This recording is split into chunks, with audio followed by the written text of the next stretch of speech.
Are you ever editing to a song in a video and then you get to the end of the edit, but the song hasn't really ended and you don't really like the way it's ending? Perhaps it ends on a high note, or it ends on like a riser, or it just simply doesn't end. It just carries on going and going and going and going.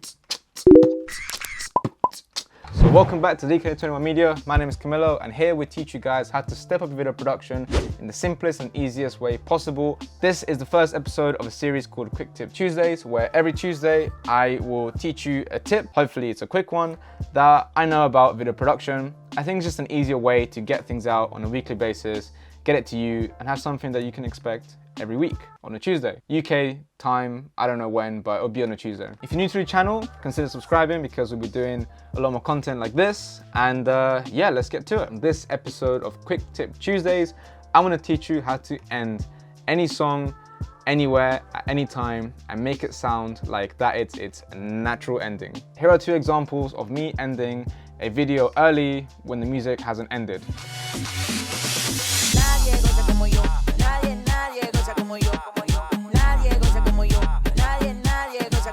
Caliente.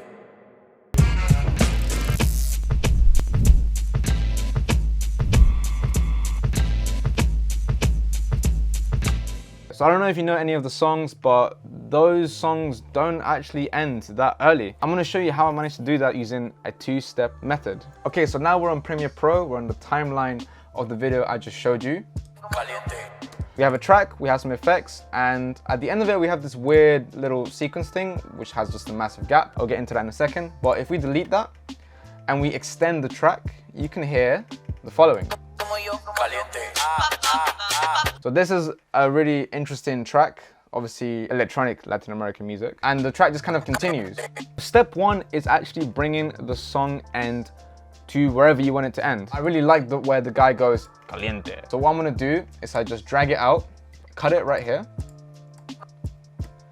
right there, and I'm gonna do something called nesting. If you don't know what nesting is like making a folder of clips that acts like a clip itself. So if I do right click, nest, and press OK, you can see that it looks the same, it's still a clip. I can move the audio up and down, I can add effects to it, but if I double click on it and go to the side, my clip is right here. And I can have a bunch of clips underneath this, but on top, it will just look like a regular clip. So if I go into this clip here, I have my caliente. And so what I'm gonna do is actually copy it. So if I hold Alt, I click, drag it up, I have both of them now.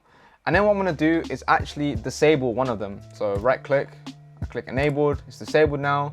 And I'm gonna actually drag this out. So why am I gonna do that? Let's go back to the main clip.